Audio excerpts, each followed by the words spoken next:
Welcome back, America. I'm Hugh Hewitt. The War for America's Soul is the brand new book by Sebastian Groka. The War for America's Soul is available at Amazon.com and Barnes & Noble. It's in bookstores everywhere. The War for America's Soul will be at the airport that you pass through this long weekend. The War for America's Soul is the most succinct statement of the case to reelect Donald Trump. And The War for America's Soul is going to be a bestseller if Sebastian Groka says the title 2 more times and fulfills the Luntz rule, which is, Seb, you must say the title of a book 7 times in any segment. So I've got 5 in. The War for America's Soul, The War for America's Soul. Are we done? There we go. We're good. Good morning, my friend. How are you? Good morning, Hugh. Thank you for having me. I want to cover specifics of The War for America's Soul. There's no rule against not saying it more than 7 times. But first, I think you were in to see the president this week, were you not? No, not this week. I interviewed him for the book. There's an exclusive interview with the president that is the bonus chapter that we did in the Oval Office. And then last week I traveled with Secretary Pompeo to Rome. That's what I'm thinking about. You went with Secretary Pompeo, and you gave a heart attack to the traveling press. I was just so amused. I've gone with Bolton when he was the National Security Advisor, and they try and put an occasional fair-minded journalist who's center-right on these planes like you are, like I am, and then the mainstream press just goes nuts. What was your reaction to that reaction? I was completely unprepared. All I did was at Andrews Air Force Base, I took the obligatory selfie as I was getting up the stairs onto the secretary's plane, and then the secretary has priority, so you can't use his Wi-Fi while you're on the secretary's Boeing. So I was out of touch for 10 hours. Then I land in Rome, and somebody texted me and they said, you're trending on Twitter, and I look up the word Gorka and Pompeo, and the left had exploded. They said, "What's Gorka doing in Rome? A.G. Barr was there 2 days ago. What's going?" I mean, they were just apoplectic, Hugh. It was most amusing. It was very, very fun. Now, the interesting thing about those trips is that there is a lot of conventional press, and they either choose to work with the center-right press or they don't. They chose to work with me. I even helped them transcribe interviews with John Bolton. Did they choose to work with you? You know what? I like to, how should I say this? I don't even see myself as a media. I see myself as a guy with a funny accent who has a radio show. So I did not hang out with a journalist. Who I did hang out with is the Salt of the Earth camera crew. There was a Fox camera crew there. Fabulous guys, so we had fun in the Eternal City, and everybody else shunned me, and I shunned them. Now, Seb, you are part of the swamp now. I admit to it. I've got swamp clothes, I've got swamp hats, and all that kind of stuff. So, we just got to get used to it. Let's go to The War for America's Soul. I want to go particularly to pages 176 and 177. We're going to pause on this because what you did in a handy-dandy bit, it goes for 6 pages. You have lists the Trump administration accomplishments. I haven't seen this anywhere in the MSM. Have you? No. All right. Let's just run down a few. 5.5 million jobs created since the election. More Americans working today than ever before in our history. Record number of job openings. Record 73% of newly employed workers were people coming out of the workforce. The unemployment rate has remained at or below 4. It's now 3.5% for 13 months, the lowest in 50 years. We've created 500,000 manufacturing jobs since Trump's election. Blue-collar jobs grew at the fastest rate than more in 3 decades, and GDP grew at 3% during the 4 quarters of 2018. That's the first page. That's the first of 5 pages, Seb. What do Democrats do about that? They create a fake impeachment narrative for a man who has committed no crimes in office. I mean, this is the insanity of the last 3 years. We have, and I learned this fancy word from you. We have dispositive proof that we have the most conservative president since Ronald Reagan. Just on the Supreme Court nominations alone, we have an economy that is more powerful, more successful than it has ever been. We have relations revitalized around the world. We have NATO finally pulling its weight. We have ISIS destroyed. We have tax cuts. We have the list goes on and on and on. It's in the book, The War for America's Soul. And then the left wants to impeach the president. I mean, when you have people who haven't had a job in years and now are working, when you have oil companies that are giving $25,000 cash signing bonuses if you've got a pulse and a driving license, and you want to impeach the president. It tells you that the disconnect between, what the party of the Democrats, which has become, sadly, a radical party, and reality, Hugh.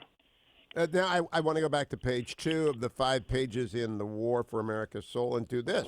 Wages grew by 3.2% over the past 12 months. Hispanic American unemployment in February fell to its lowest rate in history. African American and Asian American unemployment have reached all-time lows. Women's unemployment is at its lowest rate in 65 years. Veteran unemployment has reached the lowest rate in 20 years. Youth unemployment has reached the lowest rate in half a century. Unemployment rate for Americans without a high school diploma hit a new low. Unemployment rate for disabled Americans recently hit a record low. Over 5 million Americans lifted off food stamps since the election. Median income for Hispanic Americans surpassed $50,000 annually for the first time ever. Home ownership among Hispanics recently hit the highest rate in a decade. The official poverty rates for African Americans, Hispanic Americans have reached their lowest levels ever recorded. Manufacturing, consumer, and small business confidence recently set record highs. Obviously, they don't want to run on the economy in 2020, Seb Gorka. Well, you saw the last debate, didn't you? I mean, it was absolutely fascinating. The last Democrat debate, the economy was not mentioned.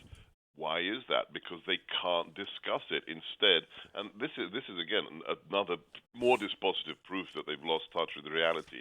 You have 10 candidates who, when asked, would you provide taxpayer-funded health insurance for illegal aliens, and all 10 of them raised their hands.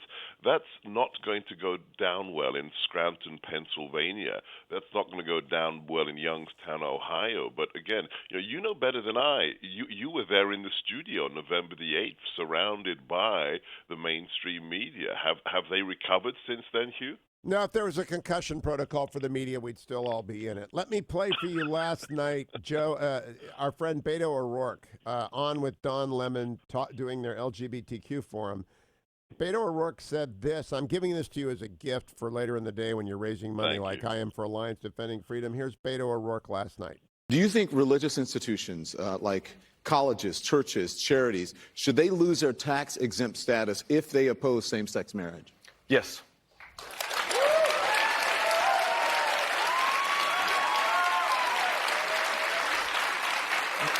There can be no reward, no benefit, no tax break for anyone or any institution, any organization in America that denies the full human rights and the full civil rights of every single one of us. And so as president, we're going to make that... That means Notre Dame, that means Georgetown, that means BC, that means Whitworth, that means Westmont, that means Wheaton, that means Colorado Christian University, that means Biola, that means Baylor. That means every college or university in America that's affiliated with a religion. That means every church, synagogue, temple, mosque, or whatever in America loses it unless they support same-sex marriage. And that means Young Life and Salvation Army, great client and sponsor of that, they all lose their tax-exempt status. And Beto O'Rourke is just setting a flag in the ground that all the other Democrats will rally to. That is the most radical thing I've heard from them yet. Do you think Americans will notice? Oh, I distinctly do, and I didn't come up with it. It's my publisher, Margie Ross, who came up with the title, but there is a reason the book is called The War for America's Soul. Remember, 5 years ago, 10 years ago, people like myself, people like Sean Hannity, who would say publicly of the future of our country, when we said, look, they're coming after your religious freedom, they're coming after your guns, the culture of death is going to get worse when it comes to abortion. We were deemed to be the tinfoil hat merchants. We were deemed to be the conspiracy theorists. You've got the audio clips now, Hugh, where, hell yes, we're coming after your guns.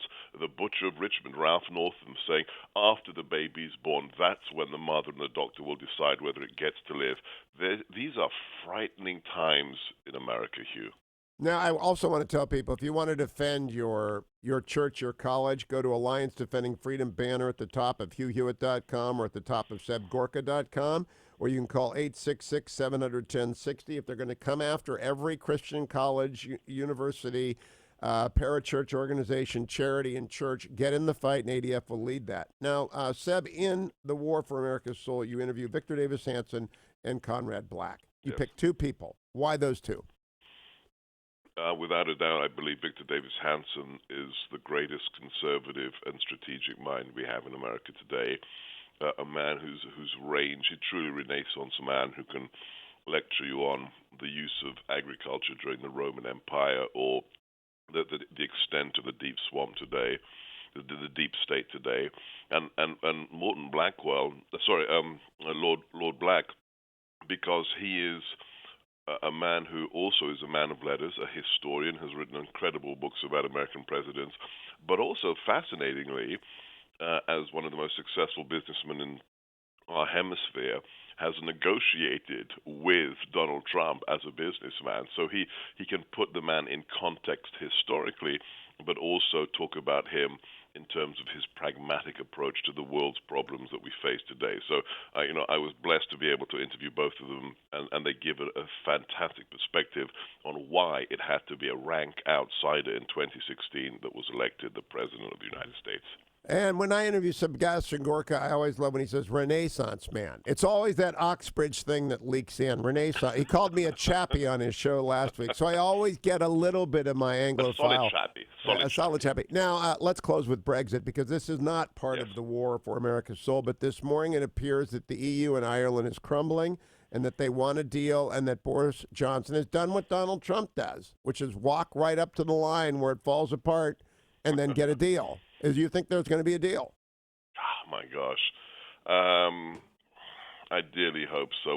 When you have the mother of democracies vote with the largest proportion of voters in its history since the Magna Carta, more than 17 million people say we want our national sovereignty back, we want to leave the EU. You've got to respect that. If you don't, there will be hell to pay. I dearly hope that Boris Johnson will succeed. That's great news, because it has to happen. And I'm so glad you raised it, because I bring up Brexit almost every week on my show. People here in America need to understand that Brexit is where it all began, whether it's Donald Trump, whether it's the elections in Australia, whether it's Modi in India. There is a tide of populism, or if you want to just call it reassertion of the people's will across the world, and Brexit is where it all began 3 years ago. Follow Seb Gorka at Seb Gorka. His website is sebgorka.com. His radio show is America First, which you hear on many of these same stations throughout the day. And his brand new book, which I'm holding up for Univision as we speak, Sebastian Gorka, The War for America's Soul. I note that you've got your friend John Brennan closest to you.